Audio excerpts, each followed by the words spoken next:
Morning all. Morning Jeff. Morning Steve from cloudy Spain. Morning Andy. Lovely day in Cape Town, South Africa. Always lovely day in Cape Town, South Africa, isn't it? I'd imagine. I've never been, but anyway. Right, where are we? Did 1% yesterday. That was mainly scalping because nothing much moved on Forex yesterday. I did a load of drawdown control on pound US dollar. So you remember morning Themba, morning Toby. Not always a nice day in South Africa. I had these aggressive drawdown control positions on. I've still got that one on. And pound pushed down yesterday all the way down to there, which got me actually into profit on the position as a whole. I was in 1% profit down here, but I decided not to take it off because I was going for the gap fill. So the fact that we moved down so fast for that 3-hour move there, I kind of thought, well, we'll probably have a little pullback and then drop down for the gap fill. So, but as the day went on, we just pushed up and went sideways. And I didn't like this wiki price action, so I decided to close these out and take the profit on them. And I closed out completely that position there. And I closed out completely this one, which is off the screen there, using the profit from those two. And I did a partial close. That was a 0.5. I closed that down to a 0.3. So I did drawdown control yesterday on those. Took a slight loss on the whole thing, just because I'm really unsure on this pound at the moment. Well, we're in absolute turmoil in this country at the minute.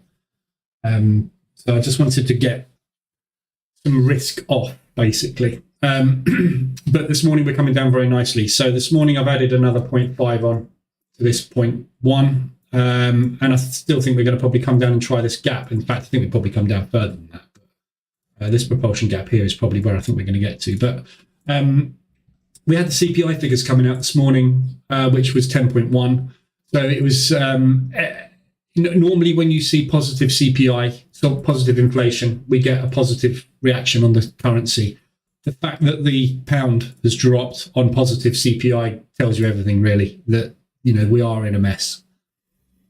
So, morning, Jane. So, I don't think, I'm not worried about this as much this morning. Liz Truss is taking PM's questions today, which is going to be a very, very tough one. I don't think she's going to resign before the October deadline.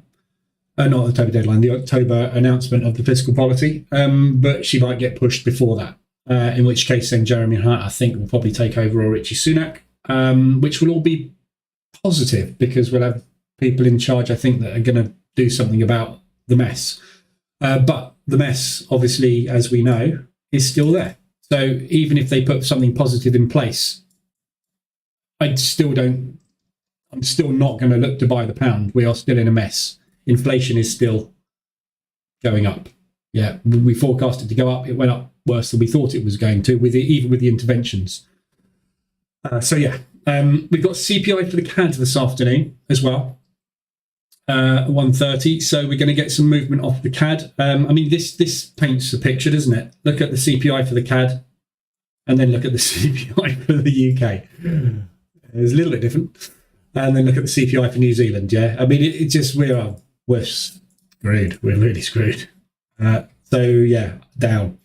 Anyway, so that's me yesterday. I just did some scalping on the DAX and the Dow yesterday. Very nice movement on those two yesterday. I also took a position trade on the Dow. I started on the DAX. I took a first position on the DAX. But yesterday we had this lovely movement yesterday. I got stopped out quite a bit, but I managed to get quite a few riders on this and this. This is beautiful, this yesterday afternoon. I took that break, It's just easy, so easy to make money out of this yesterday. And the Dow. Didn't really have managed to close anything on FX though. We just seem to be I keep using this flip-flopping term. That's what I feel like now. We're just flip-flopping around. So pounds Swiss, pounds US in profit, US dollar CAD's in profit, New Zealand dollar CAD's just mere break-even-ish, as is the DAX, because I only got that one position on that I took yesterday. And then I've got Euro Swiss and Aussie New Zealand, and Aussie New Zealand's coming down off the New Zealand rate announcement. Again, yesterday, this is a prime example of my flip-flopping. It's not going anywhere. So looking for a pullback on that. And the Euro Swiss, the Euro's just not letting up at the minute. It's not strong, but it's just not letting anything get any advantage on it. So we are just tapping above the 72 at the minute. So yeah, we may get a little further correction on this one, but I mean, it's still business as usual on that. DAX and Dow and everything we'll have a look at in a second. Just want to watch the open this morning. I don't think I'm going to scalp on this today, this account, because I'm kind of skewing my figures a little bit, aren't I? I've done 26% this month, which is fantastic, but a lot of this is scalping and lucky trade. So the FX is just really flat at the minute, which is why I'm scalping a lot. But I am trading, today I'm trading my Forex funds account. I keep flip-flopping again between those two, EA and my Forex funds, but it's my Forex funds turn this morning. So I'm just looking for an opportunity on the DAX. So let's have a quick look at the DAX. We've got this gap still to fill on the DAX, which we haven't done yet. So potentially looking for that. When we looked at this, if we don't fill it the first day, daily chart be easier to see on. If we don't fill gaps on the first day, quite often it's the second. Try and find one. There we go. That's the third in this case. But yeah, quite often the second day or the third day, I mean, we do get obviously gaps which don't get done for ages, but normally when we get the gaps, it's either the same day or the next day or very soon after. So I'm looking for that move down. We're in a nice pullback at the minute at the DAX. We're up at the 72. We rejected that yesterday. So I get the feeling we may be looking for shorts at the open today. But what I'll do, I'll take the same trades on here that I'm taking on my Forex funds account. Just so you can see them, but I'll take them with very low risk. I suppose I could just trade my Forex funds account, couldn't I? It's on another monitor. So I'll try and drag this across. It's all going to go.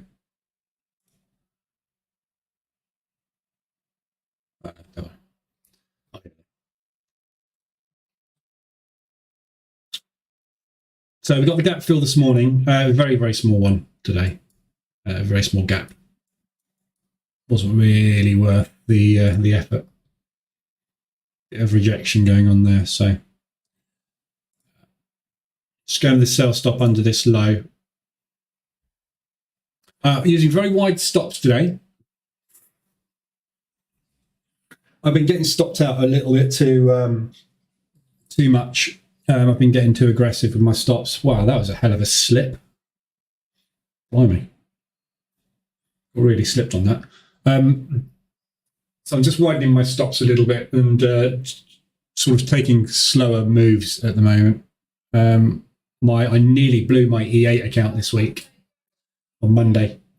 I went up to $880, which is too close. $900 is the daily loss. I did $880. Mainly because I was getting in too aggressive with my stops. I was getting stopped out too much on trades which were working. So I've just widened my stops a little bit just to give myself a bit of breathing room. Less profit, but much higher strike rate.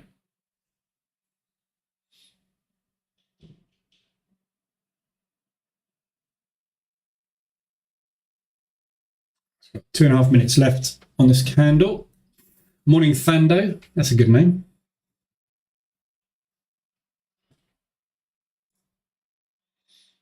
Let's watch what the US is up to.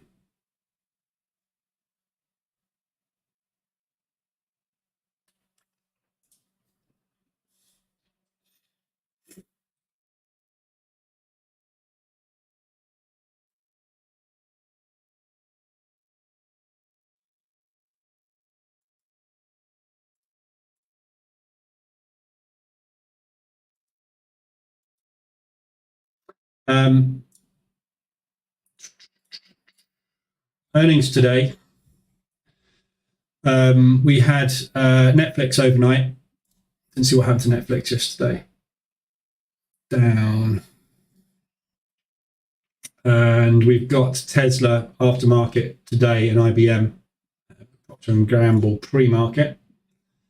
So yeah, I mean, it's fairly light this week. Netflix and Tesla are the real biggies this week. And obviously next week it all really kicks off. So I'm looking still south on the indices at the minute.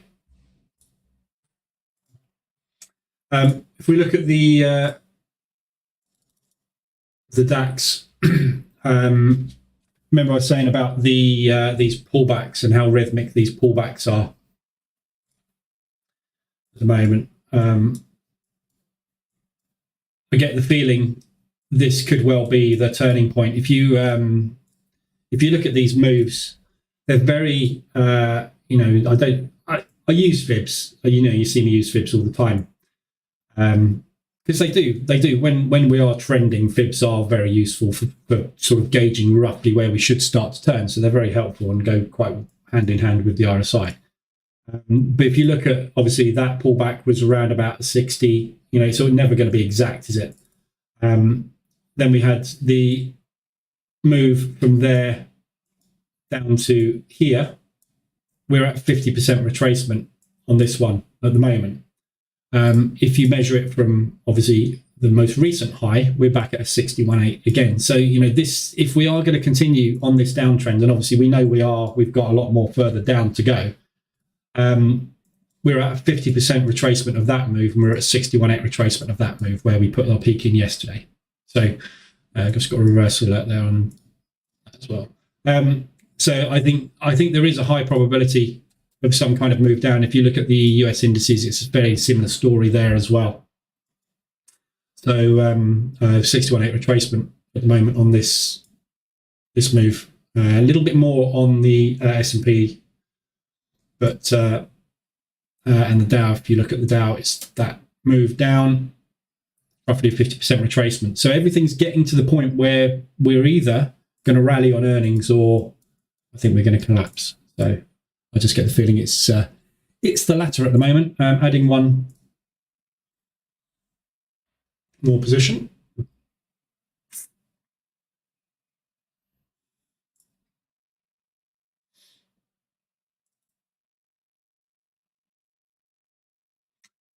We've got gaps as well on the US indices.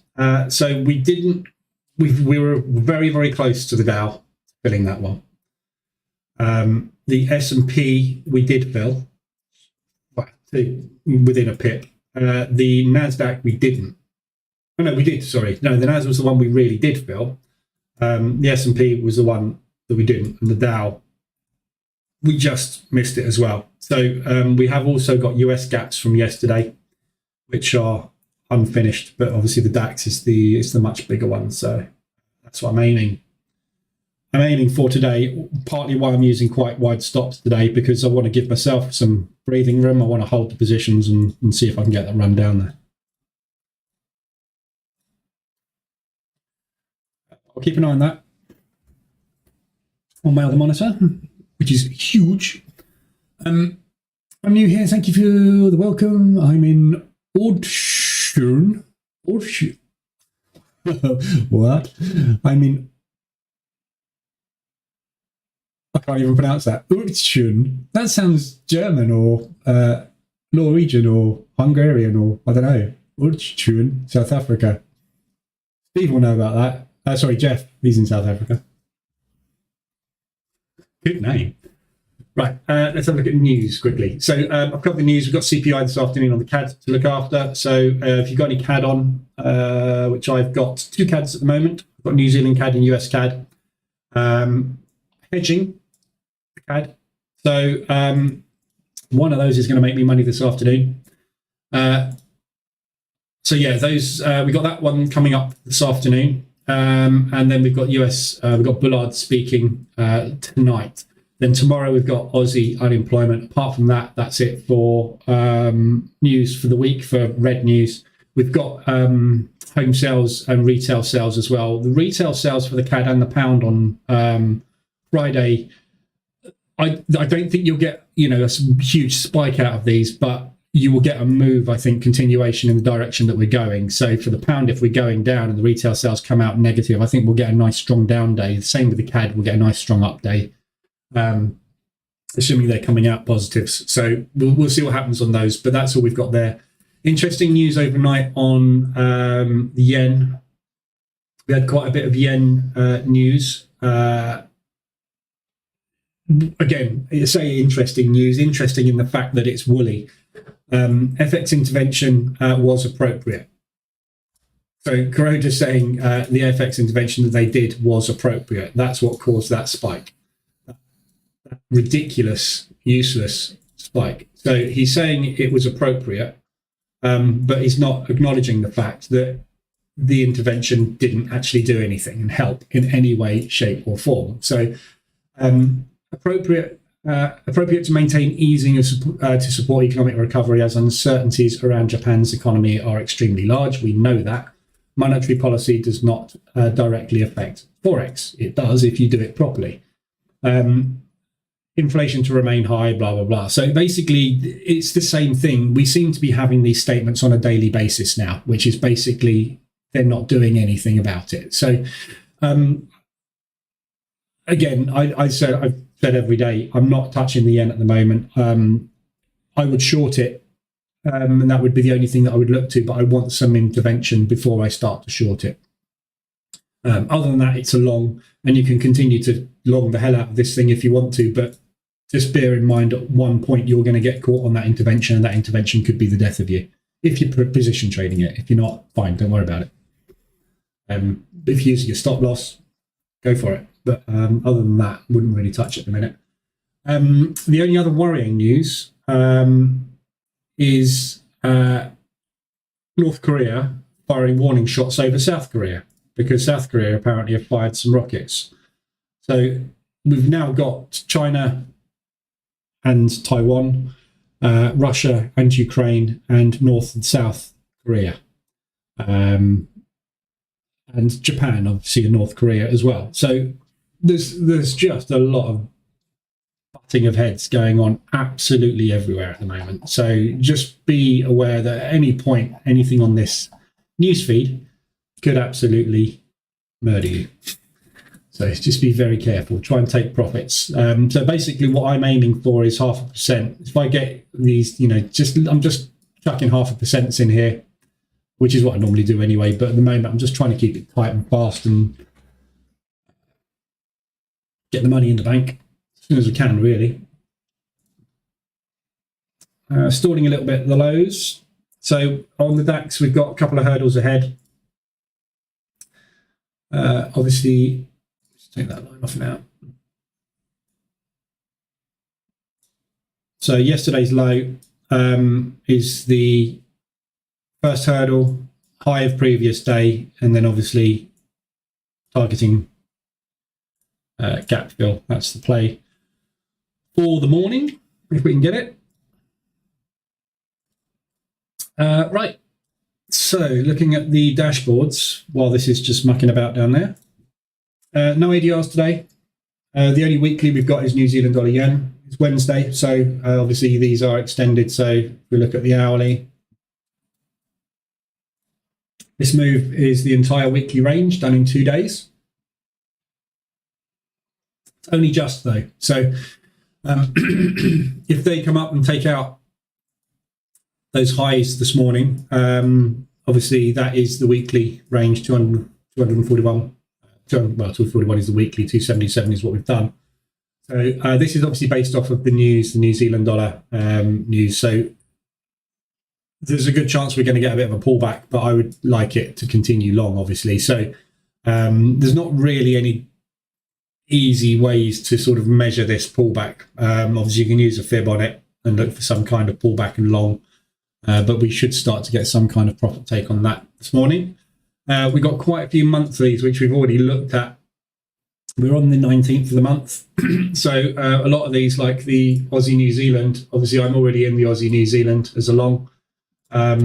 That's come down very nicely. Why have I not got monthly separators on here?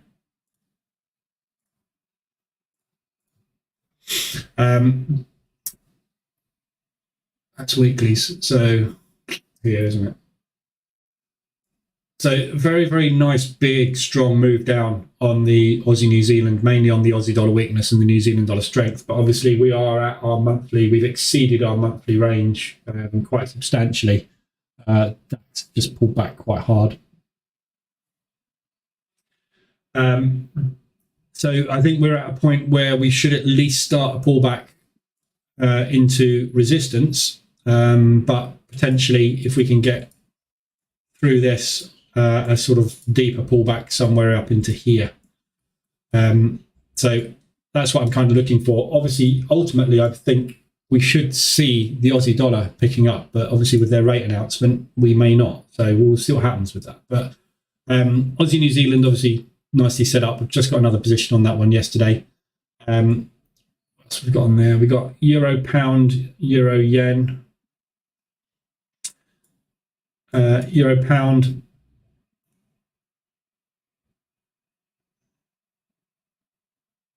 Just hit it. That's on that range, isn't it? Yeah, there, 280.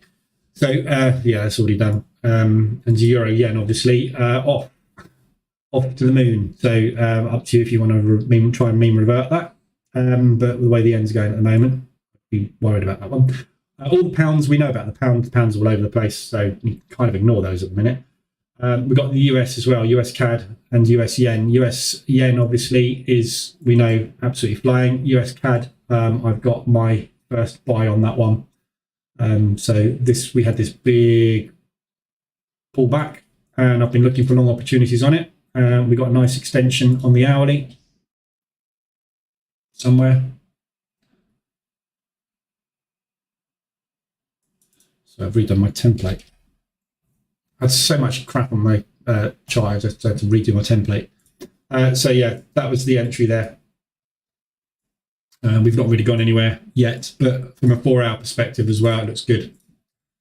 We are just accumulating at the moment, but US is strong. It should continue to strengthen against the Canadian dollar. Nice pullback on the DAX there. It's retested the reversal alert. Just going to add one more short, whoops, under the lows there. If I can get it.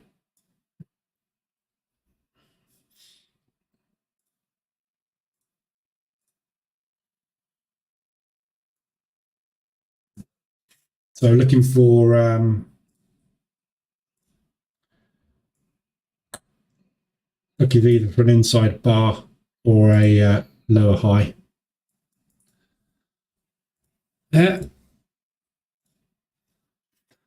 Morning, gentlemen. Didn't see you sneak in. Weak source. Weak source. What's that? Weak source. No, don't get it. Sorry. You're probably commenting about something I've gone past already, haven't you? I don't know what that was. So yeah, so that's all the ADRs and weeklies, monthlies. There's nothing on ADR really today at all. We've got the news obviously from the pound this morning, CPI, which has sent it down, but whether or not that continues, we'll have to wait and see. But the Canadian dollar is the main one this afternoon. Their CPI figures, they're a lot tighter, their CPI figures. So if we get any big numbers either way on that one, we might get some big movement off of the CAD. But otherwise, we'll probably see just this sort of movement continuation and the direction that we're expecting it just to travel on. So what's this DAX up to this morning? Christ, don't do this to me again.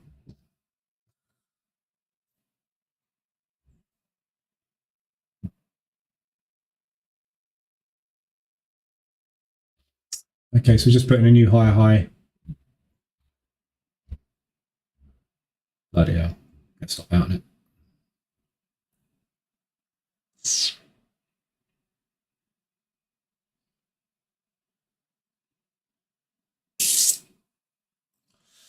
2 minutes left on this candle. Hopefully that is the pullback.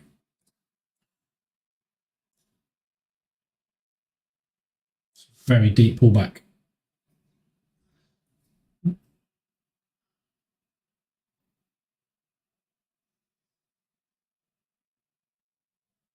Hasn't joined in propulsion gap, is it, properly, for some reason? Type things quickly. Oh, we haven't got one, have we? It's filled. Yeah, the propulsion gap was there.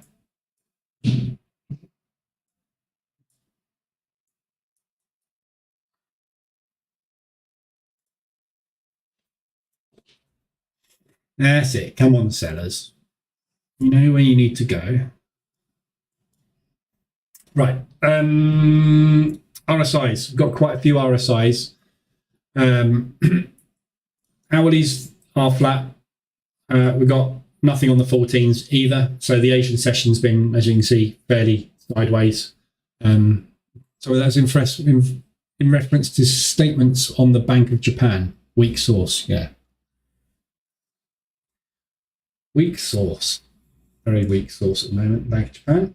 As you can see by the RSI dash, which is basically all yen, apart from Aussie New Zealand. So basically all we've got to look at really on the RSIs. In fact, you know what? I might as well not bother going through the RSI dash this morning because it's all yen and Aussie New Zealand. So, whoops, wrong button. So yeah, I mean, all these yens basically are extended. We know that.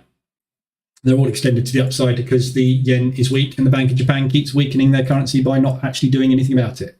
Sound familiar? Sounds a bit like the UK at the moment, doesn't it? So all these are extended. Swiss yen's started to come down. Looks like we've got a weak Swiss franc this morning.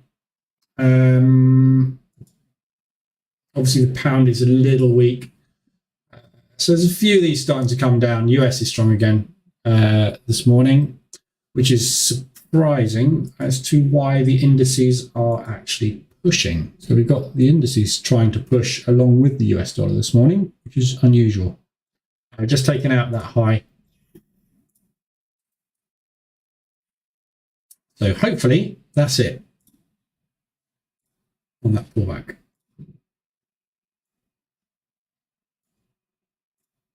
Ta-da! It never hits to the pip, but when it does, you have to do something. Ta-da! Because it's so rare that it actually does what it says on the pin, the fib. It's a rough guide. I want to see a bear candle here. Close. Nice tweezer tops.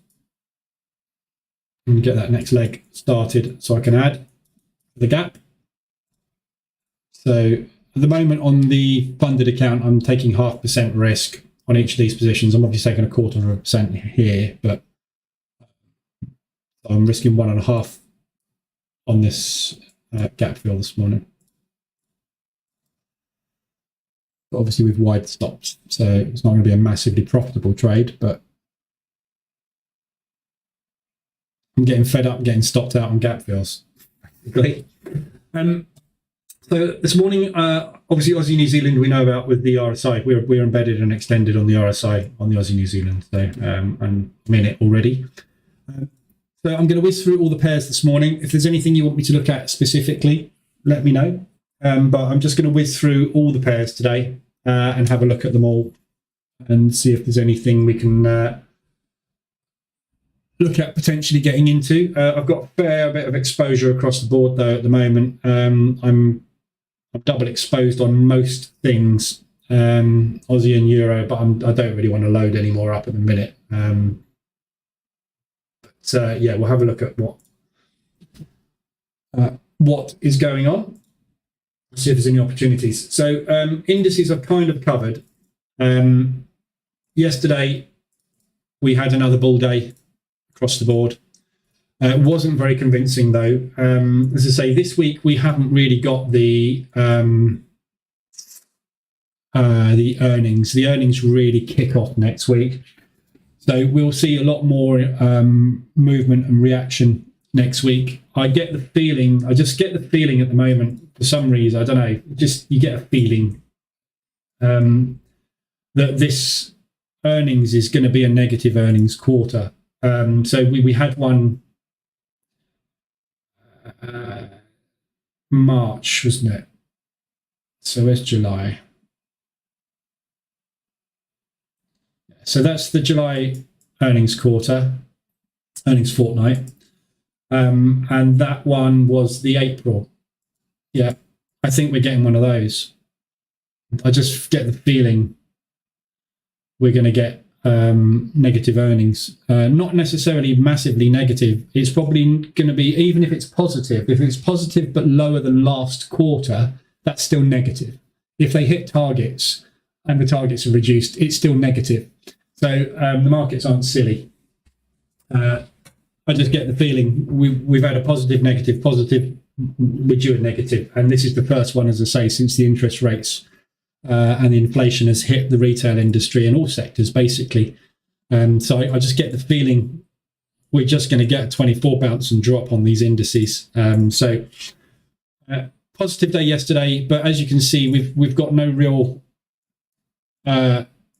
movement at the moment. We're not really going anywhere. It's like here, you know, we're just kind of a little bit sideways at the minute. So I'm looking for a down day today to come and get these gap fills done, and then we'll see what happens for the rest of the week. But they're all roughly in the same spot, apart from the Dow, which is obviously pushed up a lot higher. You do get, and this I was saying to somebody in the Telegram group, you do get deviation across the indices during earnings fortnight because there's different sectors represented in the Dow to the Nasdaq to the S&P. The S&P is a full sector index, so it covers everything: pharma, tech, oil, gas, the lot. Nasdaq obviously only covers tech. The Dow covers the top bunch, basically, and we've got a variety of sectors in there. So something like an oil company or a bank having very high figures will pump the Dow, but the Nasdaq and the S&P will go sideways. We have something like happened yesterday. So yesterday I took a short on the Nasdaq right at the end of the day. Yesterday, here. So I took a short on the Nasdaq there and closed it out down here at the lows because Apple have just announced that they are rolling back production of the iPhone 14. Sales are down, so they've scaled back production. And things like that will affect the Nasdaq, but they won't affect the Dow and the S&P in the same way because the S&P is watered down with 500 different stocks. So you'll find there's a much lower impact, or not in this case because it was Apple, and obviously Apple was right at the top of all of them. But you'll find that you'll have some stocks that will affect some indices differently. So you'll find you get deviation on them, which we don't normally see. They all move in sync and they all move in tandem and look virtually the same.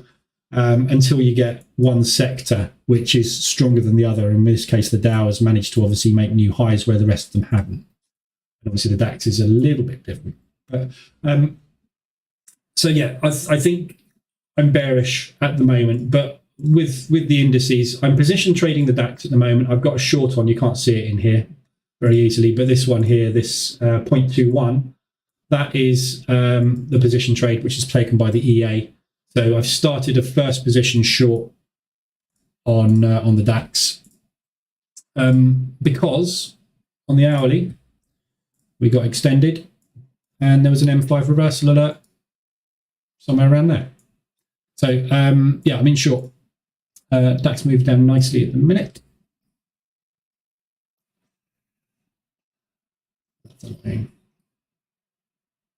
Just suddenly realised my EA, I started a new EA valuation yesterday, mainly because I got scared on Monday because I nearly blew the account on Monday.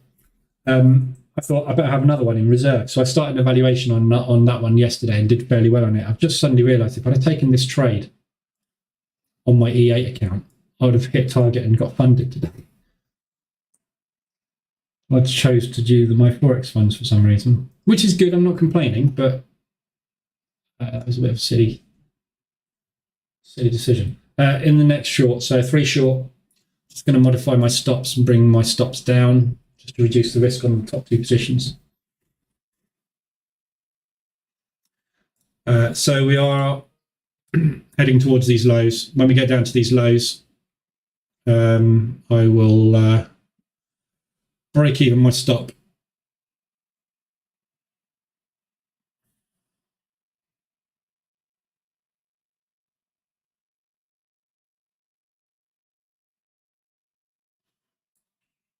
Just going to watch this for a second.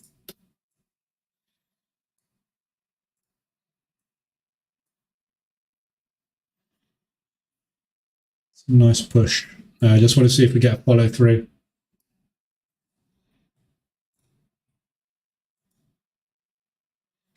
S&P hasn't made new lows yet. Neither is the Nasdaq of Dow. So obviously DAX is way ahead. So if we get new lows on these guys, we'll get a little flush at the bottom. We might get a pump on the DAX coming out at the bottom here as well. Jesus, go for it. $900 for breakfast. Thank you very much.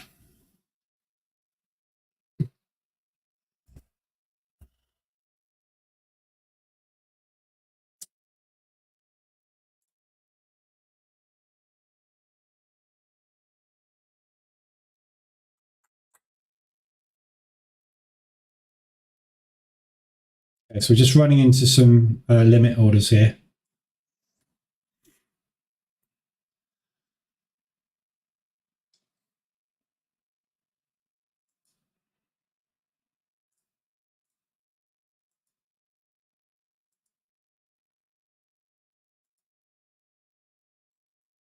That's just going for lows.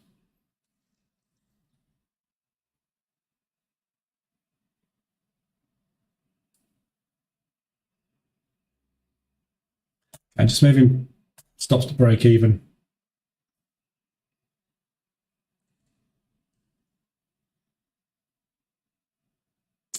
If we get a flush, we get these lows, we quite possibly get a pop out the lows here, flush straight down to 127.10 if it can get there.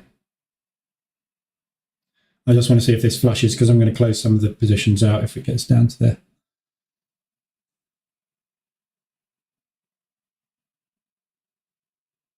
I'm 3% short on my E8 evaluation. I did 6% on it yesterday, 5 point something percent yesterday on it. I could have got 3% out of this today. Never mind. Common Lad, if US tech holds this support, it'll be bullish for the New York Open. Not necessarily. Don't forget, this is the Globex session. This is the real movement starts obviously at the New York Bell. So what we're seeing here, why is that not recentering? Oh, that's because of whacking that candle. This what happens in Globex is kind of a little bit of a I don't think you can use it as an indicator for what's going to happen in New York at the Open. You get a lot more movement at the Open. But yeah, it could be bullish if it holds this level. Nasdaq, really, if you look at it, we've got this accumulation break here, this propulsion gap. If this doesn't hold, i.e. the buyers don't hold this section up, we're probably heading down to yesterday's low, which will take us down to the gap fill on the DAX as well. So once those gaps are filled, then we'll probably get some bullish action. So if we can get a big down day, we're just getting that little pop. See if we get a pop out the lows.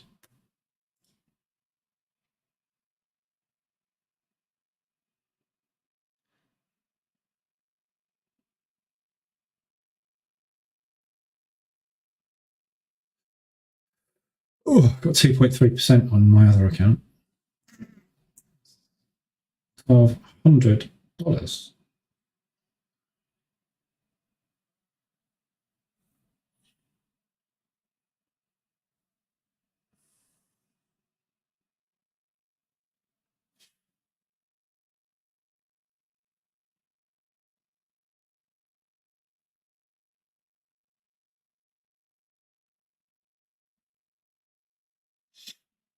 I'm just hovering over the close button because I was expecting a flush, and we're not getting it. We're buying up the lows at the moment. So we were either going to pull back and drop, which is fine. I can get back in, but we're not flushing. So I'll probably take the profit here. Got another 1.5 minutes on this candle. I just want to see how it closes. I've got loads of profit on it anyway, but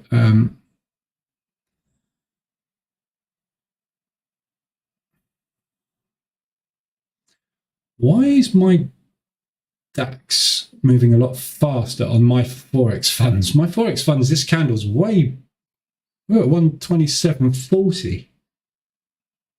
Totally different feed. There's one's cash and one's futures, that's why. Of course it is.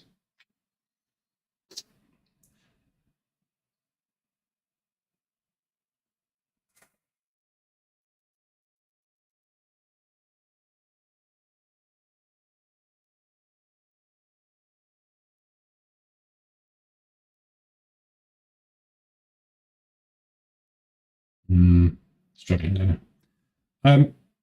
What I'm going to do is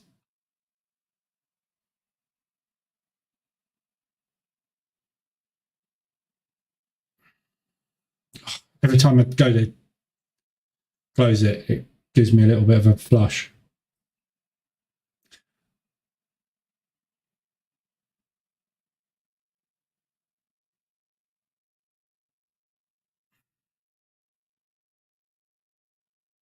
Three seconds. Closing 2 out and going to break even on that last one.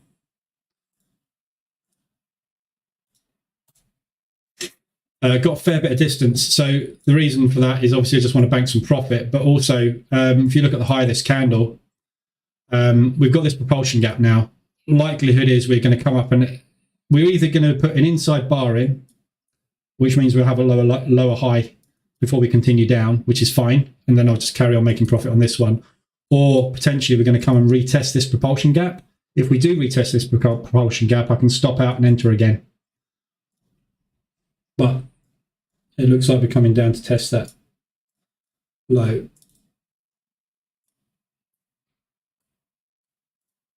Sorry, the high of yesterday. Nice little trade.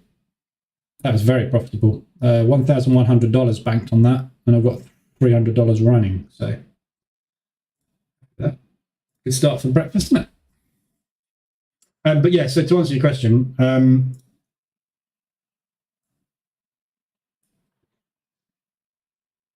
this accumulation obviously is where, so we had a accumulation break, we broke that high, pushed up, so buyers started buying here at this double bottom. Then we had an accumulation break again, so the buyers added to their positions. Now we're seeing the buyers potentially defending those positions that aren't out of this at the moment, which will try to drive price higher. So we see whether or not the buyers went out here. If we break down below this propulsion gap, we're heading down to the lows. If we get down to there, obviously, ahead of New York, yeah, there's every chance we'll get a pop, which is fine.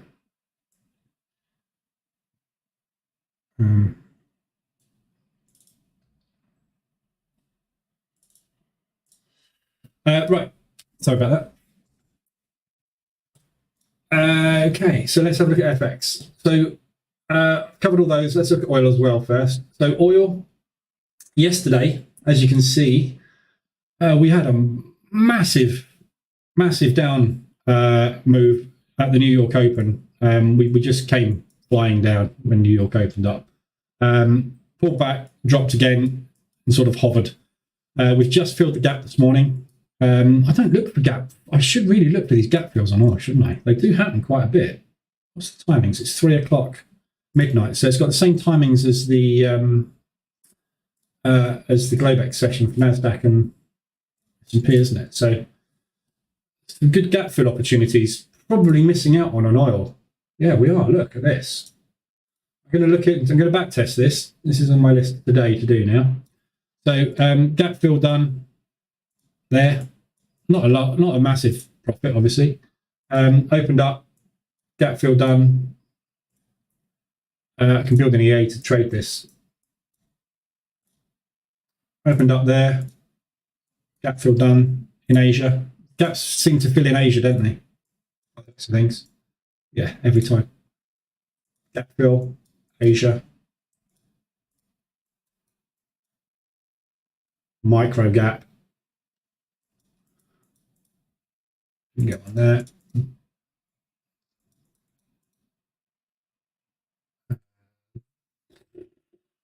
Tiny. Kind of came up and filled it on the first candle there, didn't it? That was tiny. That wasn't one. There you go. So basically, if you get a gap, a fairly decent sized gap, open up on oil, I'll have to measure what the gaps are. They seem to fill within the first kind of hour, don't they? That one didn't. Mind you, that was a small gap. There's probably a limit. No, that one definitely didn't. Yeah, hang on. Theory broken. That one did. Most of the time they do. You've got to pick a stop. This is worth building an EA. I might whack an EA together today to test this theory and just see how many of them strike. Oils, but if you're new in here, oil is new to me, so I don't really trade oil very much. I started trading it a couple of months ago, and I have never done any analysis on it. So yeah, it does fill a lot, doesn't it? But you're going to get some drawdown on it, so it's worth doing some maths on that one. Here's our bot. Themba, thank you once again. London session. DAX went against me too much after pullback. You add. Yeah, add into the DAX. So if you, we've just taken out this low. So we're either going to broaden and come back up here, or we're going to pull back and drop. One of those two things is going to happen. Don't know which. But if you've got a short bias like me, that's where you want to be adding. Right, so yeah, oil. We had another down day, big down day yesterday. We've had one up day in the last week and a half, 2 weeks. So, you know, oil is coming down hard. This 61.8, remember I said here, when we hit this propulsion gap, I said this 50%, we're either going to get the bounce or we're not. And this is, I think this is where I took the trades, wasn't it? And I got out here from memory. I've refreshed my template, so my trades have all been wiped off. But I think that's where I traded and got out, and then we collapsed, didn't we? So this was the next level. So we're retesting the reversal alert on the daily at the moment. So somewhere around here, this 61.8, 71.9 is where I would suspect, whoops, we're going to come back to for the bounce. So potentially today, I'm just going to stop out on that DAX position. I've not already. Yeah, I've stopped out now. So break even on that last DAX.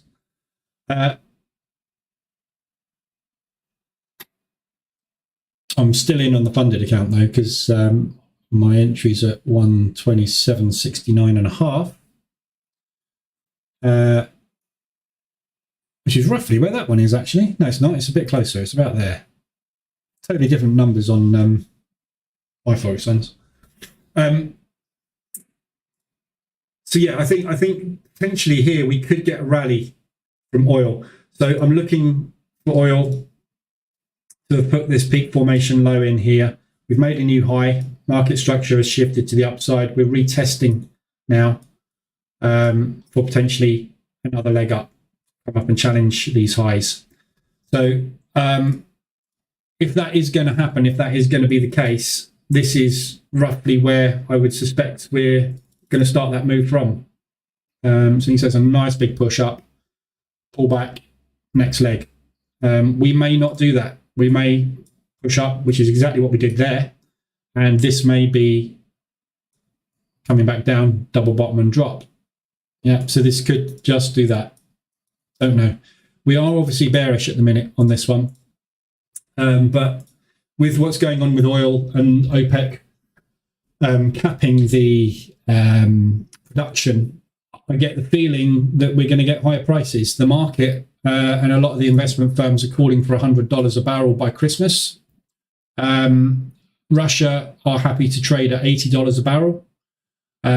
So, you know, we're stuck between a rock and a hard place at the moment. But I don't think this is, I think this is probably the low.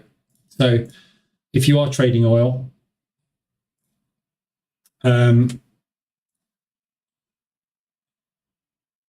just stick a sell stop under that candle. So we're just tapping now into the propulsion gap.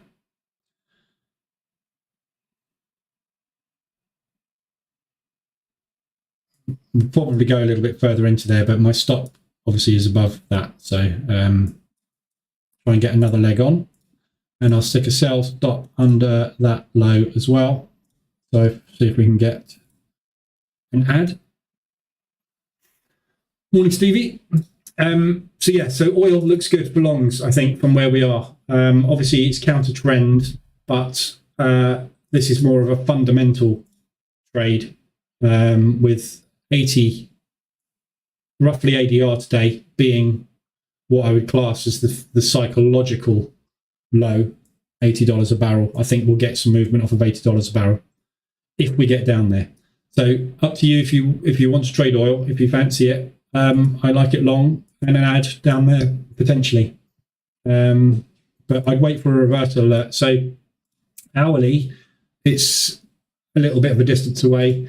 M15, you had one last night, and you've just had M5 this morning. So this retested quite nicely and pushed up. Obviously, this gap's just been filled, but we know what happens after gaps get filled, don't we? Quite often, we run away. So this could be it right now. So I'm just watching the DAX. We closed bullish then. I've obviously got a sell stop. I'm not in it, but I am still in it on my Forex fund, so I don't want this high to get taken out. My entry literally is there, just above that high, that last short position. So if I can keep that on and then add an ad, could be up for a 2 grand morning, which would be very nice. And then I'll leave that account and I'll just draw that out. Sweet.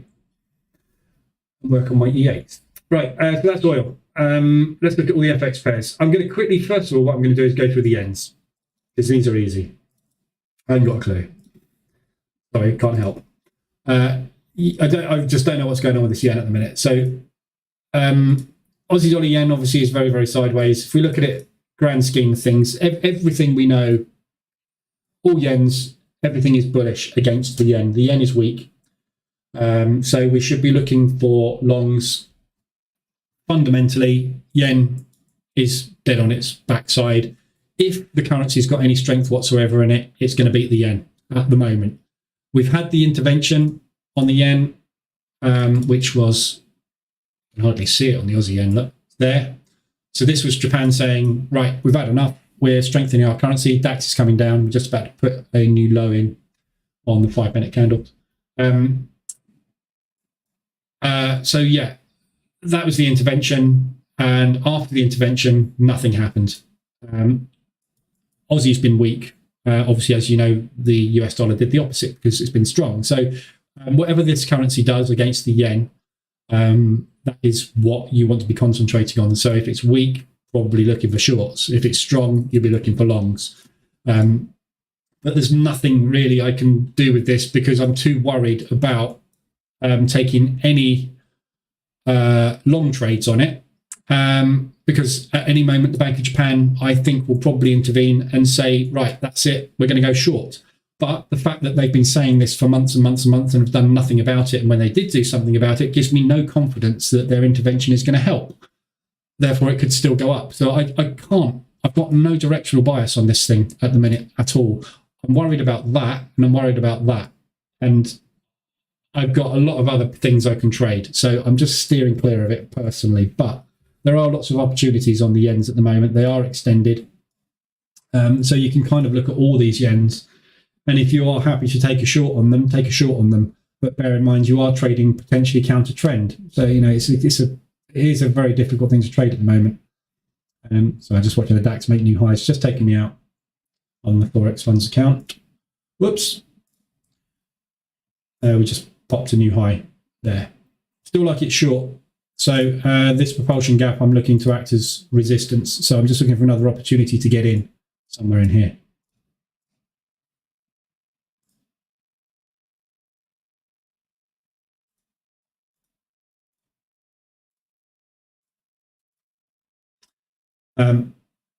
So yeah, CAD yen short opportunity, nicely extended. We've had a reversal on the 4 hour, but we are pushing again, and we're kind of sideways and going nowhere. So at some point, you're probably going to get that pullback on some Canadian weakness. But bear in mind, today we've got the CPI figures. If the CPI figures come out anything higher than zero, basically, or above, we're going to get some strength on the CAD, which is going to push this up. So if we get ADR hit on it, that's probably a good little entry this morning. Swiss yen, same thing. We've got weak Swiss franc this morning. Again, this is what I say. The yen is just weak completely. If something weakens, it will come down against the yen, because the yen's always got some kind of strength, because there's a lot of transactions going on in Japan. It's a massive manufacturing distribution hub of tech and everything. So, the world is buying stuff from Japan. It's still ticking along very, very nicely. It's just not very good from a strength perspective at the moment as to what we've usually been used to.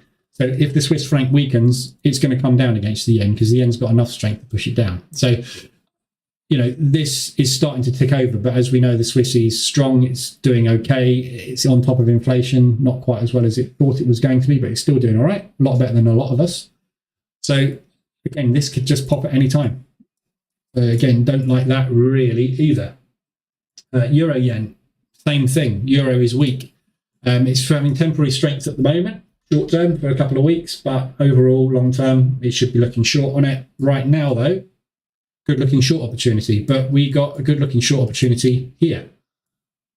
Yeah, it's not doing anything, is it? It's just embedded on the RSI. Continuous strength because of continuous weakness on the yen.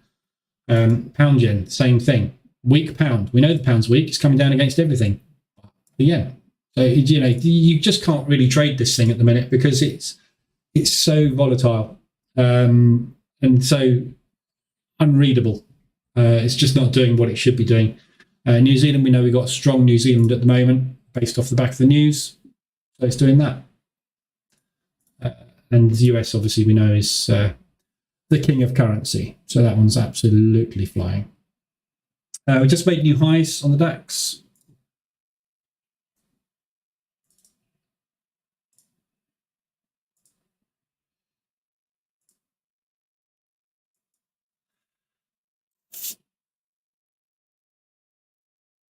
So looking for the first signs of something bearish in here, potentially to try and jump on a continuation short.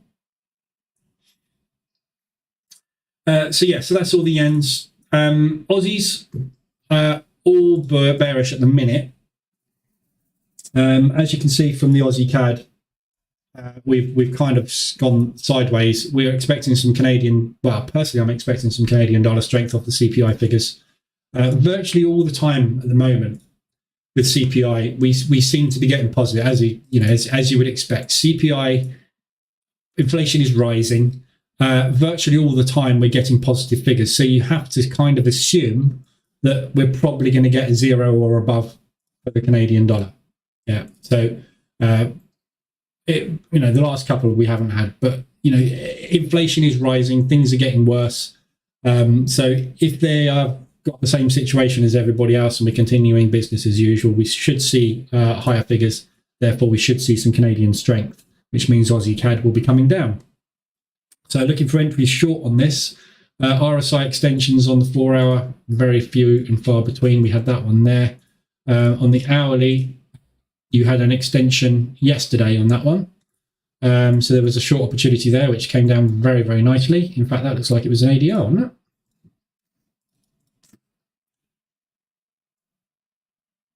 $650. Oh, no, it's 83. So not quite an ADR on that one yesterday, but we've just taken out the highs of yesterday, and we're dropping now. So Potentially there was an entry on that one yesterday there, which you would have got a 5-minute reversal there. So that was your trade yesterday on that one. But yeah, not particularly great position at the moment because we're just sideways. Aussie Swiss, we got a weak Swiss franc this morning, which the Aussies starting to take a little bit of an advantage of. But again, we are sort of bottoming out. So the Australian dollar, obviously we've had this massive weak run on it. You can see from all the Aussie pairs, it is starting to bottom out down here. So we are starting to see some of that strength coming back into the Australian dollar. Hence my Aussie New Zealand long. I'm not particularly worried about it at the moment. I've only got 3 positions on this one. So, and we've got these lows coming up at ADR. So if we get an ADR hit for any reason on this, if there's any news on the Aussie or New Zealand, then I'll add in here and look to get out when we come back up and retest this resistance. So, yeah, I like Aussie dollar, New Zealand dollar long. The rest of them I like as shorts. Andy, I appear to have cured the blurred YouTube image that plagued me for the last couple of weeks. Had to clear the cache and delete data. Oh, on a phone. Oh, right. Okay. Forex Machinist is back. How are you doing? That's good to know, Andy. I'll remember that one. Not many people watch on a phone, I don't think. Most people on PCs because they're trading. Oh, I've got an Aussie CAD 1 minute open. So yeah, so like all of those as shorts, apart from Aussie New Zealand, which I think will go long.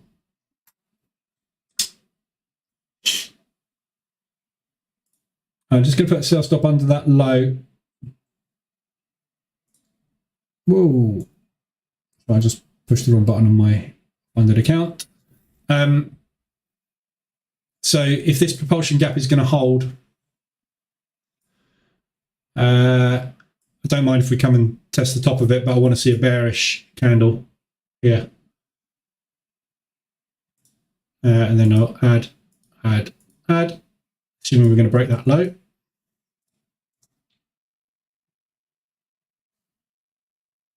And then hopefully from there, we'll get the run for the gap fill. I want to put that gap fill so I know where it is, because I keep looking.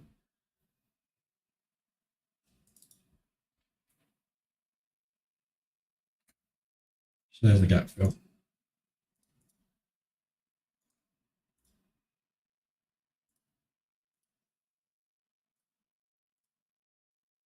That's a horrible colour. Can't use that. I should use good old horrible blue. That's default MT4 blue. Lovely colour. Right, so that's the Aussies. CAD Swiss sideways mess. Again, this is a bit of a messy one. We are in a very, very, very shallow symmetrical triangle formation at the moment on this. So we are contracting, ready for a break. So obviously trend is down at the moment. Swiss franc, when the Swiss franc wants to power up, will do obviously just that. We've had a weak Canadian dollar, which when we had the Swiss being strong at the same time, obviously absolutely slammed it. We've not had a pullback on it. CAD inflation will be obviously a big factor today to see what happens with that. If that's very positive, we'll probably get a move to the upside on it.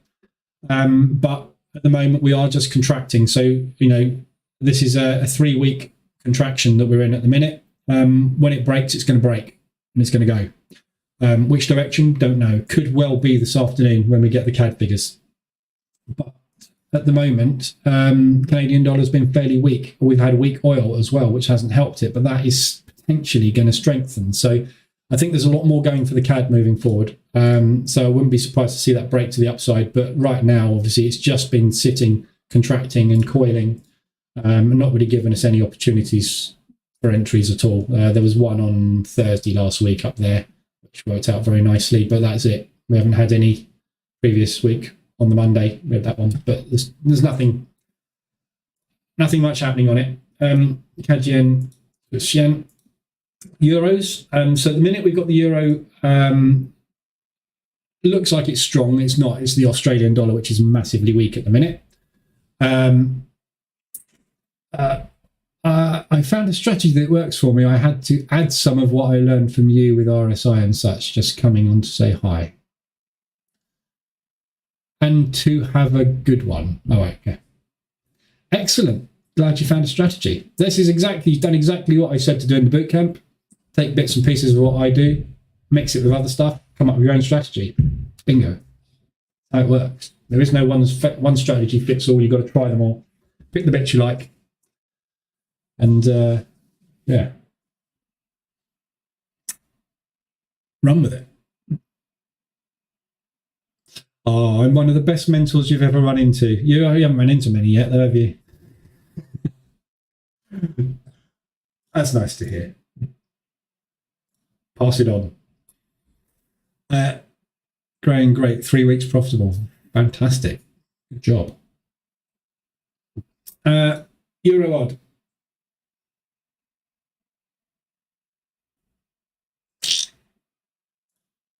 So I'm just watching, keeping a close eye on my other monitor. We're looking like we're putting an inside bar in at the minute.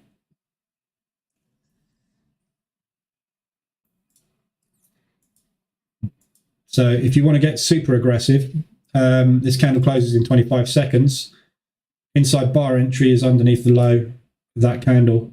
That's the kind of conservative entry, which is the one I've got on, which is underneath the previous candle's low. But that's your aggressive entry. If you want to get really aggressive, put them both on. Boom.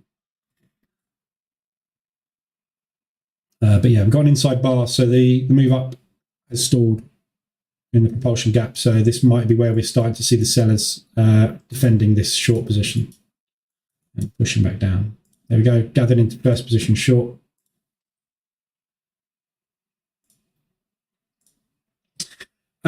Euro odd. So yeah, obviously Euro has been strong. If you look at all the Euro pairs, we have got decent movement to the upside on the Euro, which started back here in August.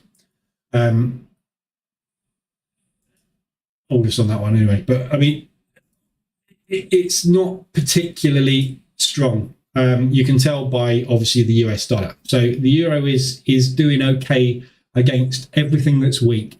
So, you know, the US dollar we know is very strong at the moment. We know we've had a weak Australian dollar, hence the Euro's pushed against it. We've had a weak CAD, so it's won. The Swissy hasn't been quite as weak, but it's still done okay, obviously, on this one, hasn't it? So pound has been fairly weak, so it's managed to grab it a little bit. Yen's been weak, so it's pushed. New Zealand's been weak, so it's pushed. So it's not particularly strong, the Euro. But it is stronger than all these other currencies which have been having a nightmare, which has obviously as you'd expect. But as we start to see strength coming in on these, as we are with the New Zealand dollar at the moment, obviously you can see the Euro is now stalling out. In the past, when we get a strong currency like the New Zealand pushing against the Euro, what we would see is very much that, because the Euro has been flatlined. It's been very, very weak. And whatever the other currency does, it's pushing it around. And that's exactly the situation we've got with the yen at the moment. The Euro now, however, has a little bit of strength to it. So even when the New Zealand dollar pushes, it's pushing back. So we're getting this accumulation. So it's a battle now between these two, which are kind of, I would class as sort of neutral against neutral, if you like, as to who is having the better news, who is having the best run with interest rates, with inflation, etc. And that's the one that's going to win out. So it's difficult to pick a direction on these. But I think this could go either way. Euro New Zealand, same with the Euro odd. These could both go either way at the moment. Australian dollar's just started to power up a little bit, and obviously now we're going sideways. So they're difficult to pick a directional bias on. Obviously, if you look at the Euro across the board recently, it's been absolutely trounced, apart from the pound, because the pound's lost the plot. But it's being trounced, obviously, isn't it? So with all of these Euros, I'd be looking for short opportunities rather than longs, because I think it is going to start to run out of steam, and it's really going to depend on what Lagarde does and what they all do with their interest rates moving forward and their monetary policy. And obviously, we're not going to find that out for a while. So it's been very quiet out of Europe with any kind of monetary or fiscal policy. It's just been quiet. So we've not heard anything. So the euro's just been ticking along. We've obviously got the war in Ukraine at the moment, which is right on the doorstep of the euro. So there's every possibility that that will spill out at some point, especially now Belarus are getting involved. You've now got NATO countries split by Belarus and Russia, and it's just getting a little bit tenser, isn't it? And it escalating a little bit more, and it's just going to take one thing to spark that conflict, and that is going to happen to the euro and the indices and the DAX. So I'd be more short bias on it personally at the moment. So I think it's a good pair for mean reversion when you get the extensions. But it is also fairly strong. So it's a difficult one to read at the minute. If you want to take it obviously long as a trend trade, then you can try and get into mean reversion longs on it. But, you know, when you've got something that's trending, obviously RSI is a lot less useful. The RSI is for mean reversion. So, you know, it's not going to help you with trend trades very much unless you want to use sort of 40s, 50s, that sort of thing. But yeah, all of these entries, you are getting pullbacks, but the pullbacks are quite small. You know, there's more than enough to make profit out of them, obviously. So, you know, this one here, lovely push. That was everything, you're out next day sort of thing. But, you know, you are pushing sort of counter trend at the moment. So Euro odd, Euro CAD, this one I think would be a lovely little short, Euro CAD, because obviously we're expecting potentially some Canadian dollar strength off CPI this afternoon. We might not get it. It might be the opposite. DAX just coming down nicely, taking that low out. So propulsion gap's holding. So looking for a challenge on the lows and then potentially the gap fill. Euro Swiss, I'm in short already. I've got 3 positions on this one. As we started to push down, I'm in here, and then I've just added another one on this morning. We've got a weak Swiss franc this morning. We've got this high coming up, and we are at price discovery at the moment, this price discovery area that failed. So there's a good chance that we might get the drop starting from here, but at the moment, because the Swiss franc is weak, obviously that's pushing up. But you look at this, the Swiss franc is still strong.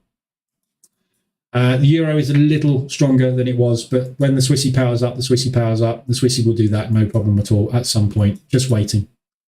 We'll get some Swiss franc strength soon, just it takes its sweet time, but when it does it, you know, it goes hard, and there's nothing really propping up the euro when it actually decides to go. So euro pound mess, leave it alone, no idea.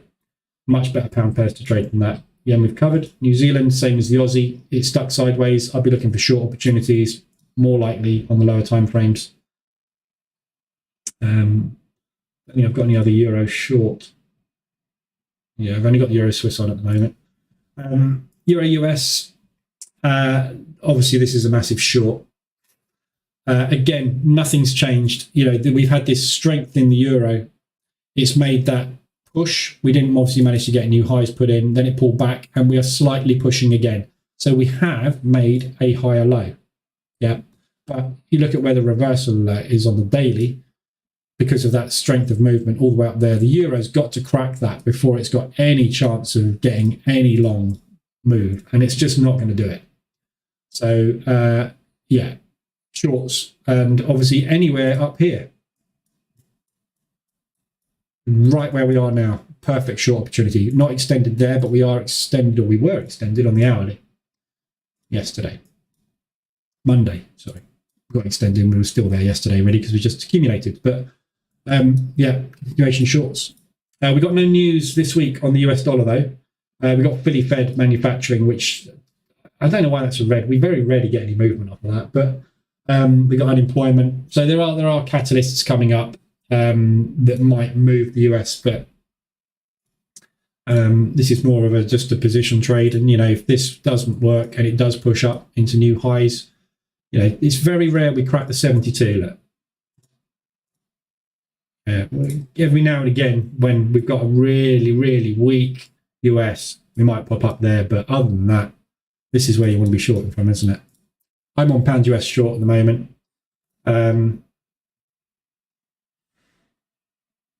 Don't think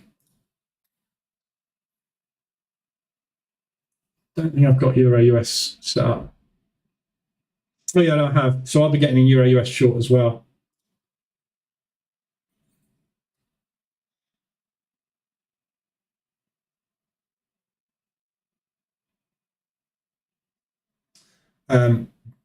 When we get an entry. So yeah. So shorts on that one. The pounds, obviously, all of these pounds. I'm still short bias. I'm not going long the pound at the moment. It's a mess. Even with what Jeremy Hunt is planning to do with the fiscal policy, which we're going to find out about on Halloween, we still aren't necessarily going to get bullish moves out of the pound. We've had these overshoots on the correction from the government, obviously with the Australian dollar, for example, because the Aussie was so weak just at the time that the money was all ploughing into the pound. But everything that Jeremy Hunt is going to announce is either going to be higher taxation or it's going to be spending cuts. And none of that is good for the country. It will boost the economy long term, but he's very much looking for a short, sharp shock. Fix this as fast as we can, austerity as short as possible, and that's going to be expensive. So I think the pound is coming down. We're not getting any news until the 31st of October on fiscal policy. So there is a possibility of a good couple of sideways, these sort of week. Yeah. So this week, maybe next week, something like that, where we are now, fall down to these lows and then pop back up to these highs and then muck about for a couple of weeks while we're waiting. So 31st of October is when we're going to get the announcement on the pound. So we might just see this. Obviously, a lot of things can happen in 2 weeks. So all of them, I'd be looking to hit the short button. So any ADR hits to the upside for any reason, short. Obviously, assuming there isn't a fiscal policy announcement that means they pump the pound, obviously, or Bank of England, just use your head, look at the news. But if we get any pushes for any reason to the upsides, I'd be looking for short opportunities on all of these. So looking at RSI extensions to the upside, ADR hits to the upside. Pound Swiss, I'm already, I've got the short on that one already. So again, looking for a break of the lows, come back down probably into those highs, but I wouldn't expect it to do much more than that for the next 2 weeks. But who knows? We'll see what happens. Pound yen, short. Pound New Zealand, obviously it's already coming down. Pound US, I'm obviously short on as well. So, but I think with these, you don't want to get greedy with them, because if you're going to go into a range, you run the risk of, for example, me getting down to here, having a nice profit on the table like I did yesterday, and then it just pulls back up. And then I have to add another position, then it pushes back down. And if you don't take the profit off when it's doing that, you're going to be in exactly the same position in 2 weeks when the fiscal policy is announced. And if it goes the wrong way, you're going to be stuffed, aren't you? So take your profits, take 0.5% off, 0.75% if you get it. And you can always get back in, can't you? And if it collapses, it collapses. These are the risks you take. There's nothing you can do. So all the pounds I'm short, and I'm going to remain short on them unless I see or hear something coming out that says, hey, guess what? The inflation figures are going to collapse because we're going to do this. I can't see a way out of it. There's no way out of it for any country. If there was, we'd all be getting out of it, wouldn't we? We're all stuffed. Doesn't matter where you live. Apart from maybe Norway, because they're just loaded. Or Iceland, because they don't care. That's where you want to live if there's a nuclear war, isn't it?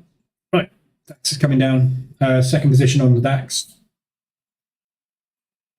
Looking for this low test. Going to move to break even when we get here, in case we get that double bottom bounce. hopefully this will be the flush. Didn't get the flush here. So hopefully we'll get a nice big down candle when we get down below those. There's a lot of limit orders wanting to buy this up. And if we get enough sellers push through that, we should just run. Got to get there first. Hopefully this all makes sense, with market structure. All I'm doing is playing market structure here. Low, high, low, high, low, high, low. And we just keep doing this until we get there. The danger you run with market structure, which is what the market structure reversal indicator tells you, is at some point you're not going to get a new low because this is turning into a reversal. Hence market reversal alert. And we're going to do that. We're going to make a new high. And then we're going to go off the other way. So, at some point, it's not going to do this. You're going to get double bottom. So this is where I always try and get my break even on. And, I get stopped out at break even quite a lot. But what can you do? If we knew where it was going, we'd all be millionaires.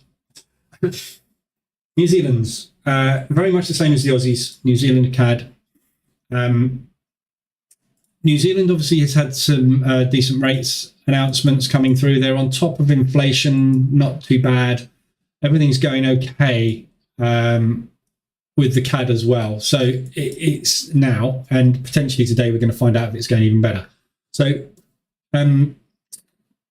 this is going to be a tricky one to trade because I think we're probably going to get a bit of sideways movement because we've got two currencies which are kind of neutral to strong now.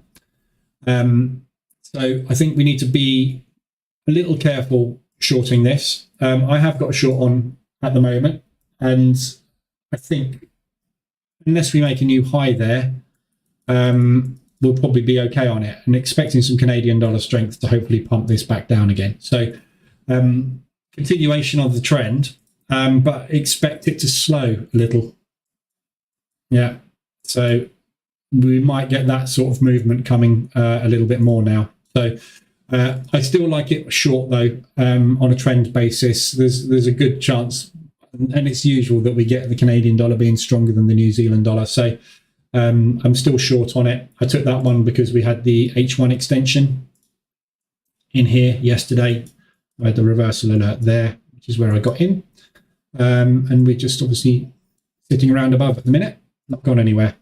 So like that one as a short, I'm already in that one. New Zealand dollar Swiss, same thing. Swissy is normally very strong. So one sec.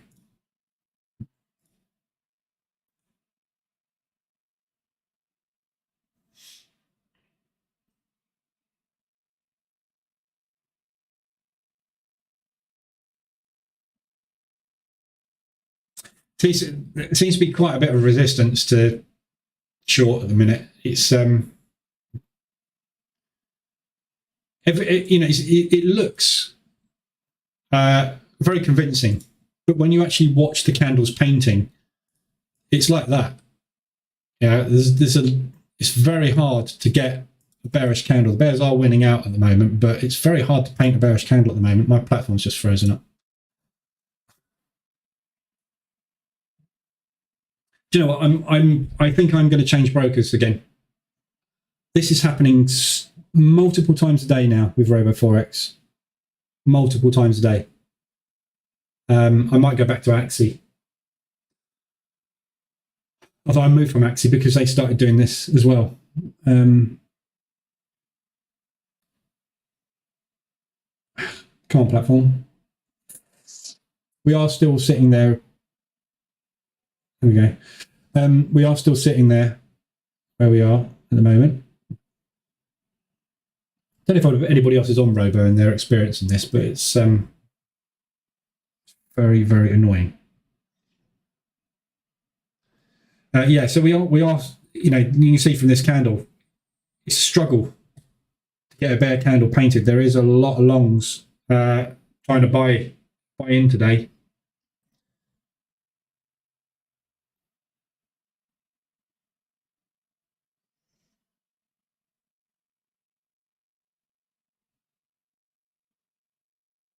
Might take some profit. Oh, hang on, there we go. Right, okay, so there's our low. It's going to break even average.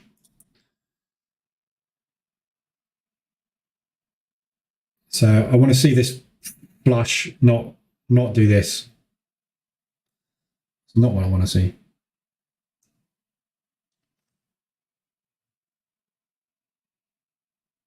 Okay, so that's new low on the session, new low on the day.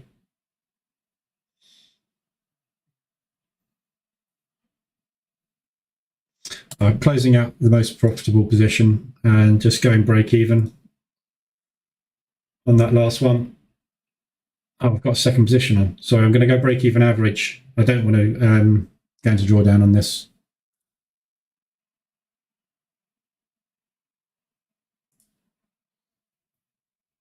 If this isn't going to go from here,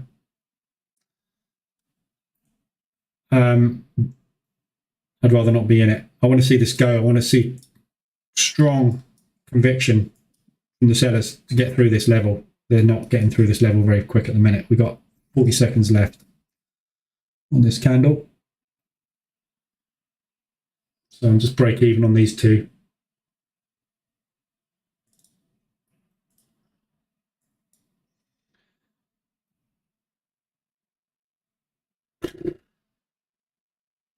Struggling.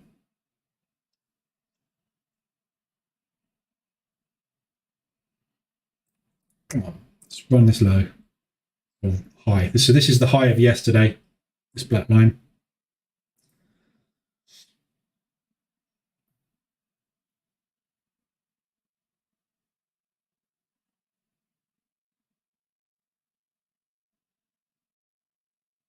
Okay, so you can see the limits triggering. Pop back up very quick there.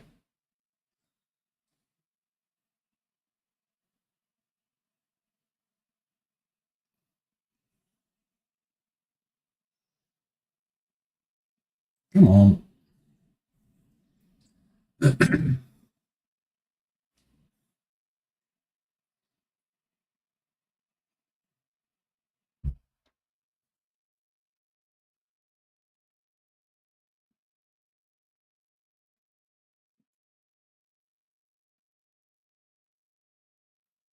Let's just put one big monster. I need Putin to say something. Just put one monster candle in and just get down there so I can be done. How far are we? 7.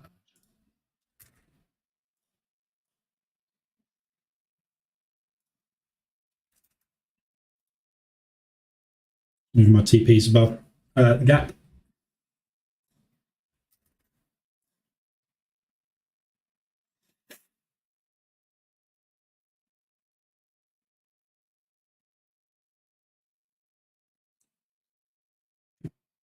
Nice. Okay, so that's fairly decent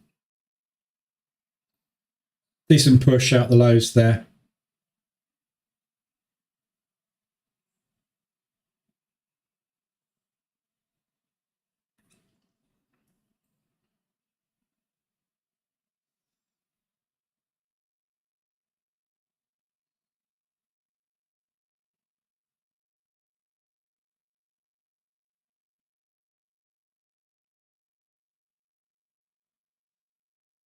It's going to take a bit more profit and go break even on that last position.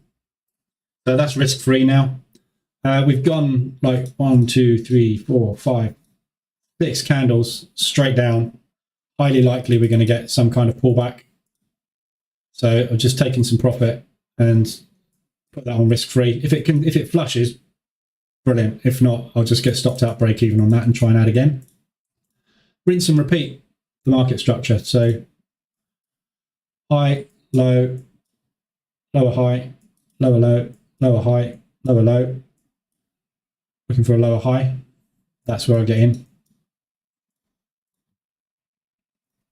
Unless it just flushes out the bottom, obviously, which is fine. 2. I'll keep an eye on that. So New Zealand dollars Swiss. Going back to this one. So obviously this is a massive downtrend at the minute as well, but we are flattening out. We've had a little bit of weakness on the Swissy. We've had a little bit of strength on the New Zealand, but you can see the strength of the New Zealand dollar that we've had recently is roughly the same as the Swiss franc's strength. hence we've gone into a range. So it's going to be basically the same sort of story on these. Whichever one comes out punching first with the best rates, best etc., best conditions for the market will just fly. So Swiss franc is obviously very strong when it's strong, but it's in fits and spurts as money gets pumped through the Swiss franc, the Swiss banking system. So with any strong push against the Swiss franc, you usually find a correction. So any hits to the upside on this are worth getting into. You're getting little tasters at 70, really. That's about it at the minute. That was a lovely little trade, tiny little movement there. So you can still take these, obviously. As soon as you get extended on the RSI on the hourly, drop down to M5 and take the reversal alert. And you'll be able to trade these, but not particularly strong moves at the moment in either direction on either of those. Again, we've covered New Zealand US is a short still. Doesn't matter how strong the New Zealand gets or how strong the pound gets or how strong the Swiss gets. At the moment, the US dollar is on the rampage and it's not stopping. So we're looking for shorts on any of these hourly there. If you'd have taken that, I'd probably still be in that for a move down. So yeah, US dollars. I've obviously got US dollar CAD long on. Just going to break even this. I'm just going to pop this in the Telegram group as well.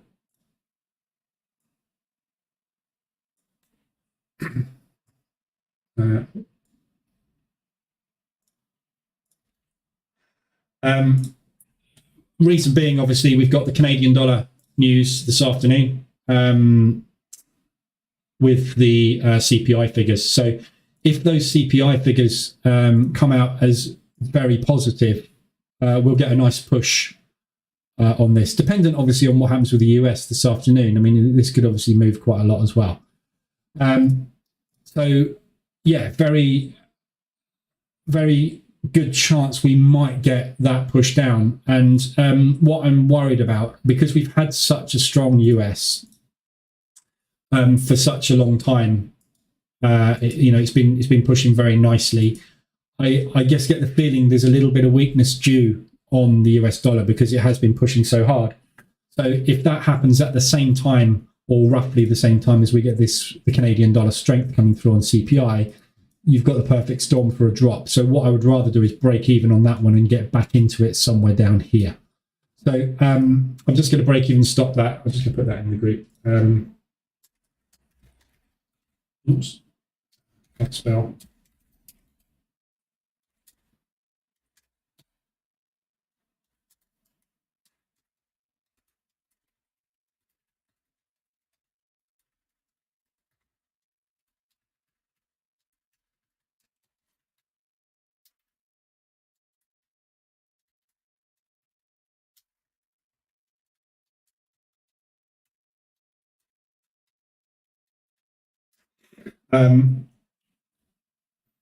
So yeah, so that's coming up obviously this afternoon. So I still like it as a long. We had this lovely little pullback.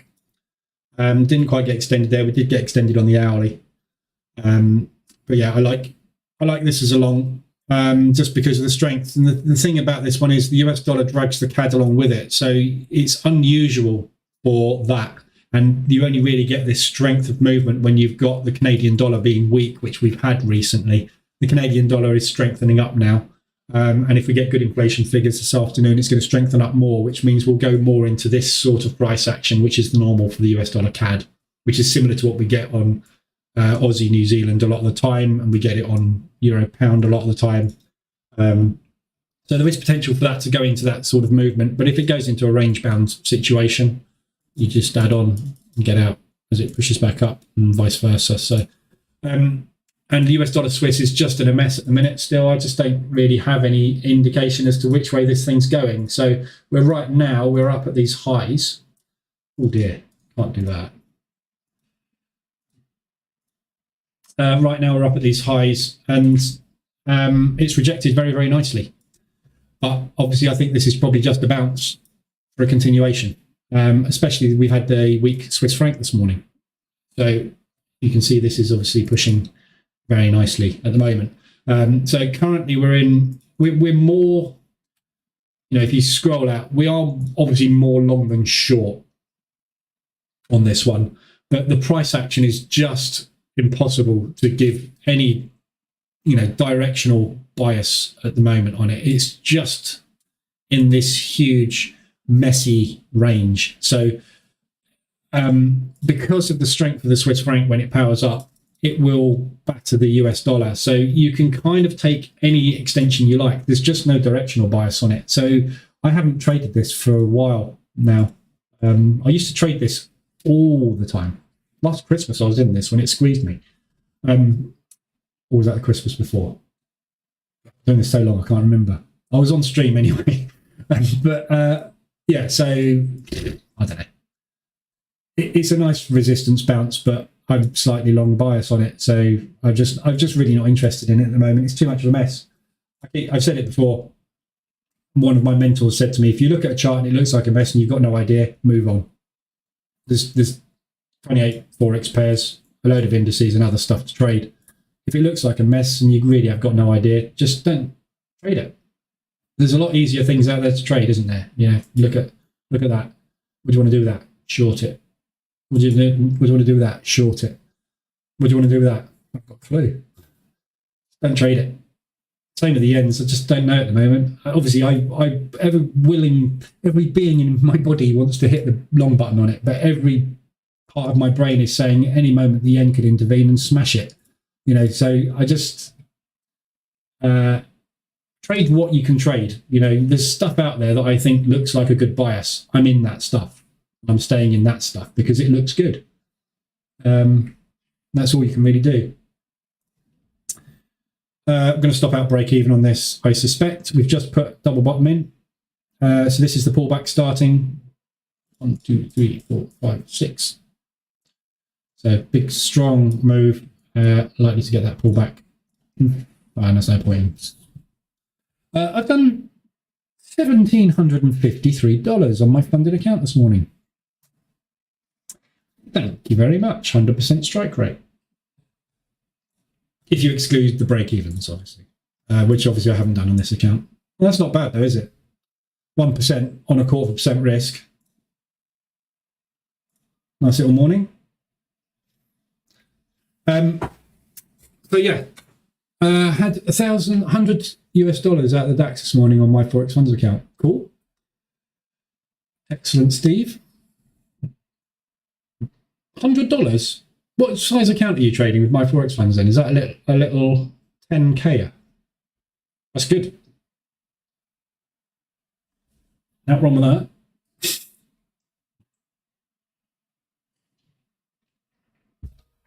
You don't need a massive account to make money. You just got to be as consistent as you can with it, basically. So we're just putting a 3-bar reversal in on the DAX. And stopped out at break even on that one. So push down, hammer, push up. So we should see a reversal back up into.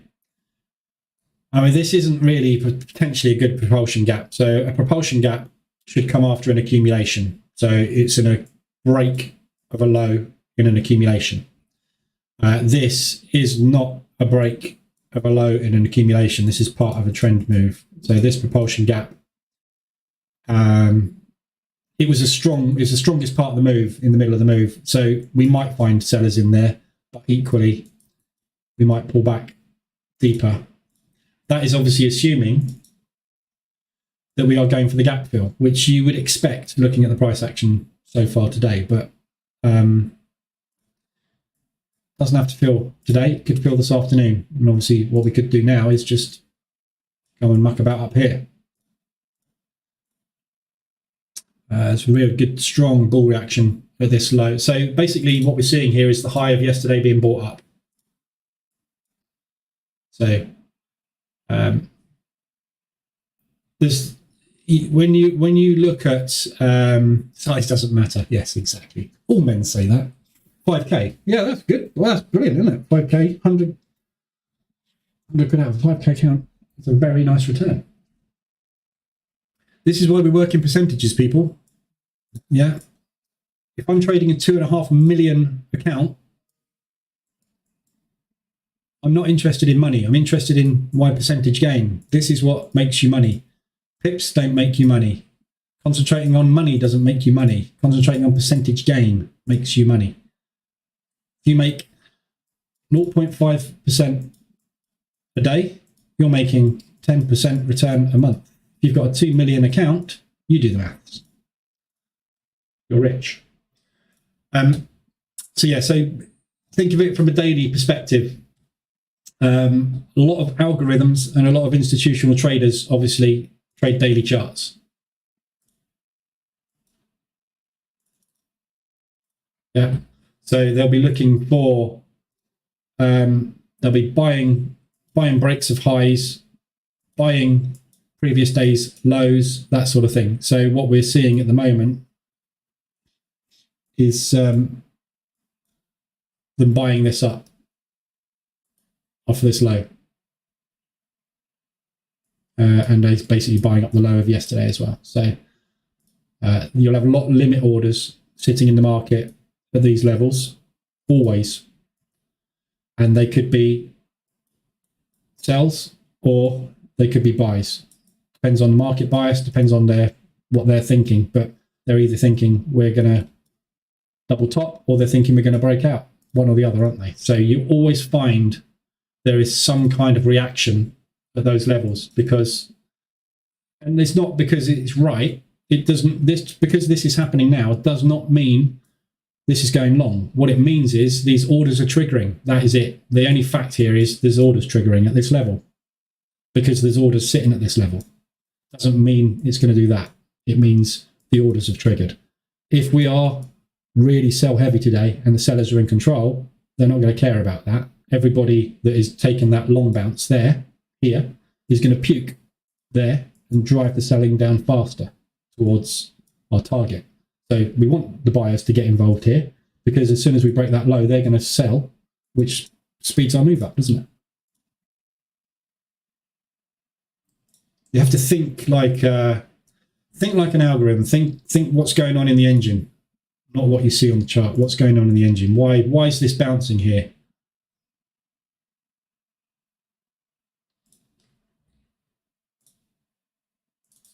So that's all that covered. What's oil doing this morning? So a bit of a dump on oil this morning again, back down into the lows of just before the close yesterday. Open bought up. Wow, that's a quick move. What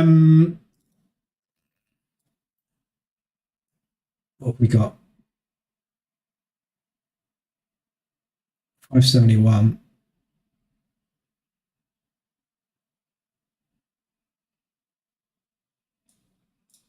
Okay, so I'm going to take one more short. This is a 1-to-1. And it's basically break of the low of the day, target. Target the gap fill.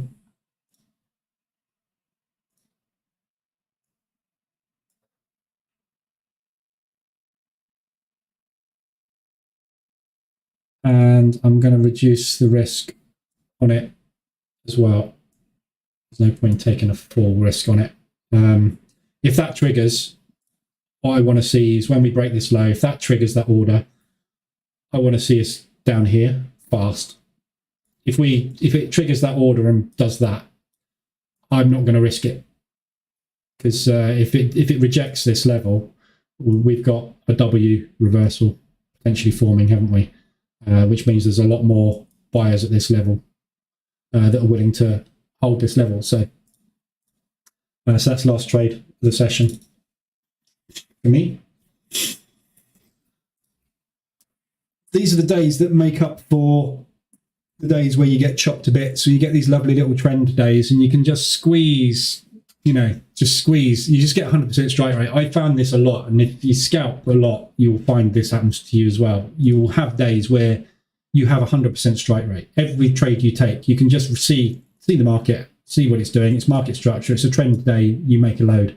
Then you have the days where it's a nightmare and you have chop and nothing but mess. And those are the days you get chopped up. And the people that make money scalping, and I think the people that keep their funded accounts and actually manage to get money out of the funded accounts. They're the ones, and I'm one of these people, where I go, I'm down 2%.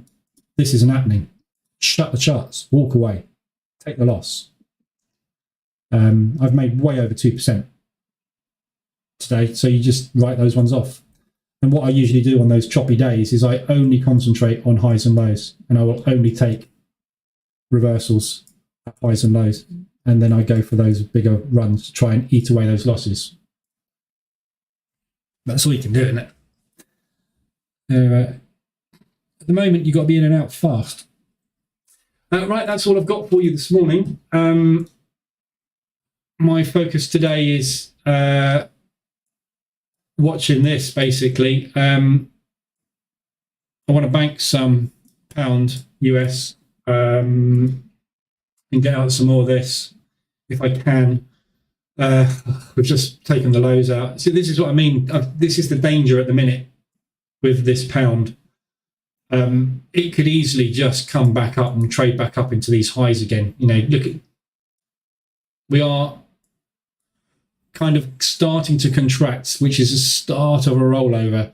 But every time you get a little bit here, it's very quick to get taken away from you. So we haven't got that reversal alert. We've had one on M15. So I want to see this low of yesterday not get bought up here. If this starts to come back up into my break even, I'll probably take this aggressive position off and just bank that aggressive position. And then I'll add some more up here. So in fact, what I'm going to do, just to make sure I don't get spiked, is I'm just going to break even that aggressive one. So if this doesn't come down and get this gap done today, it's got plenty of room. It's not even an ADR, it's half an ADR. So if we get down to there, fantastic. I'm out of everything on this one, and I'll turn the EA off in a minute.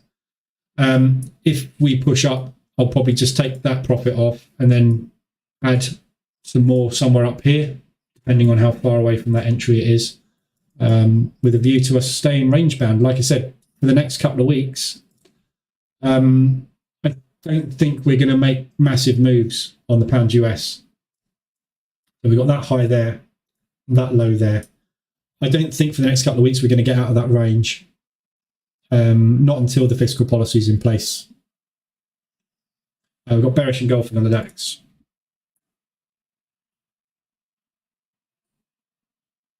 I'm still going to take the break on the low though, just to be safe.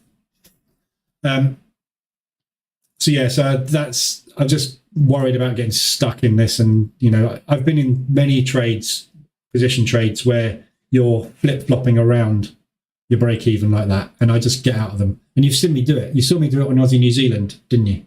Aussie New Zealand, I said, oh, I've had enough of this. Got out, and what did it do? Blew.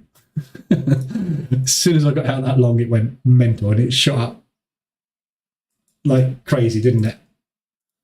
It was, where was it? It's here somewhere. It was in here. I've been trading it long in here for ages, and I went, oh, I've had enough. I'm out. And then it went that. So I got in again, and I went, oh, I don't like this. It's going down a bit. So I got out, and it did that. So if ever I get out of a trade, get in. Right, that's all I've got for you today. I'm going to watch this. If we start going Christmas trees here, red, green, red, green, red, green, I'll cancel this pending off, because I suspect this is just an accumulation before a pullback. But we still like it. Still like that gap fill. We're too close to that gap fill not to do it, sure. But there is every chance that they might be happy with that, and they're going to write that off as a loss, and then we'll go. So just this key level, this, we either need to smash this and do it, or if this starts to pull away from here, I'd be looking to short the highs somewhere a bit later on. Right, that's it. Anything you need, come into the Telegram group. I'll be back tomorrow morning, same time, 7:50, 8 o'clock-ish. I'm always late on a Thursday. But if you need anything, I'll be in the Telegram group anyway. And I'll monitor these. Anything I'm closing out, I'll let you know about in the Telegram group. Blimey, what's going on with the Euro Swiss? Swiss is weak, isn't it? So yeah, I'll be obviously posting anything that I'm doing in the Telegram group. So keep your eyes peeled there. But I'm not planning on taking anything new unless the EA gets me into anything today. So just been managing this lot at the minute. All right, so have a good day. I will be back tomorrow. Keep your eyes peeled on the news at 1:30 Canadian dollar. That will be in the Telegram group anyway. Yeah, have a good one. See you tomorrow.